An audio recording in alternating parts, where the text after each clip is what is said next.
Welcome to another edition of the Insiders. Danny Ventura alongside Bruce Lurch. Well, we finally have the dance partners set for Gillette Stadium on December 7th. You were the Warrior this weekend. You got to see three of them. We'll start with Friday night. Bishop Fenwick. I got to admit, I did pick Abington to win.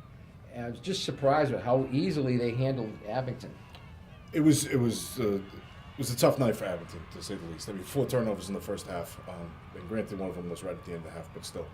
4 turnovers in the first half, you don't win many games that way, unless apparently you're the New England Patriots, as we saw the other night. Exactly. But, and getting Rufus Rushins back to health and at full steam, by the way, for Bishop Fenwick was huge. Ruffins had a big night. He is a load to take down, Danny. He is. Now let me ask you this brace, was it Gronk? Was it really Gronk-like?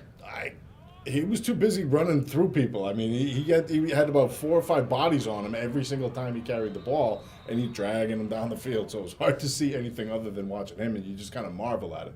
Not to mention the Fenwick defense, I thought was terrific. I mean, yeah, Abington had a little bit of a tough night. It was tough conditions to throw in that case, but their defense was tremendous as well. Fenwick, wagon continues. Got the other game Friday night down there. Dylan Oxen, what more can you say about the kid? He's still a workhorse, 30, 40 carries, doesn't matter what it is. They got the lead early and hung on, beat Stoughton 14-12. It's almost, poetic justice. Last year they felt they were wrong, the infamous ball gate contest against Natick. And here they're getting a second chance at, a new lease on Gillette, if you will. Saturday, we both were up at Lowell. We got to see 2 very impressive performances, 2 teams that have been in our top 10 from the duration. Mansfield, number 1, handled Waltham. Tewksbury's second half was outstanding effort against Melrose. What's your take on those 2 games? Well, I mean, I'm plenty familiar with Mansfield, and to be honest with you, no disrespect to Waltham, but I just wasn't surprised at all by the result.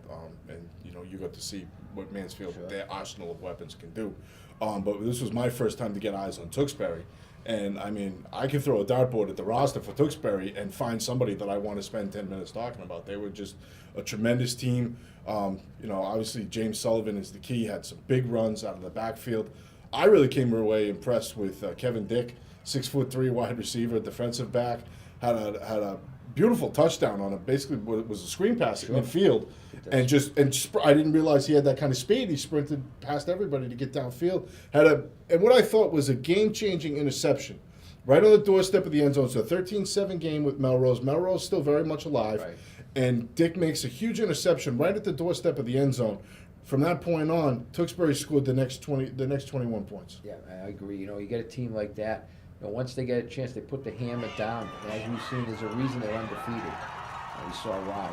Saturday, we had a couple games down at Brockton. Dennis Yarmouth continues their strong run the second half of the season, advanced to the Division IV Super Bowl, defeating a very good Bedford team 21-14. And what we call a Saturday night special, St. Clement's dream of a state title, went up in smoke against an outstanding Cohasset team. Cohasset 40-20.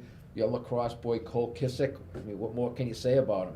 It's been a tournament for running backs, and he certainly has stamped himself as one of the elite backs. And along with Chris Haggard, he gives him a real tough combination, passing and throwing. I mean, passing and throwing is probably the same thing. I would probably go with passing and running. It's a long night for him. I was at Get out of Gillette until 3 a.m. Danny, tell us what to look for this week on Thanksgiving. I think there's 2 league titles on the line. The Catholic Conference, St. John's Prep could salvage its tough season by beating Zavarian, getting a tri-share of the title if BC High beats CM. Old Rochester, Apponequet for all the marbles in the South Coast Conference.